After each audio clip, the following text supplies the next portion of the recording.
السلام عليكم ورحمة الله وبركاته. أهلا وسهلا بك يا أخ حسن. هذه فرصة سعيدة أنه ألتقيك في معرض القاهرة الدولي في نسخته 56.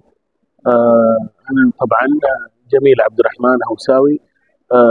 هذه المشاركة الثانية لي في المعرض. المشاركة الأولى كانت في 2023 وهذه المشاركة الثانية طبعا بعرض نسخة من كتاب التونسية التي أحبتني، الطبعة الثانية بعد نفاذ الطبعة الأولى.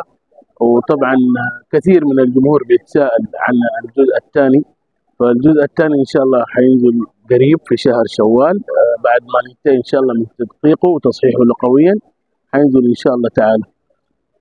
رأيك في معرض القاهرة للكتاب؟ يعني حقيقة المعرض ما شاء الله تبارك الله وجدت حضور كبير جدا. يعني أمس وصلت بالسلامة، فكان أتوقع 25 تشرين في عيد أتوقع، وكان في إجازة، فكان الإقبال مميز جدا، الحضور كبير جدا، ممتلئ الأروقة والصالات أبدا بالزوار.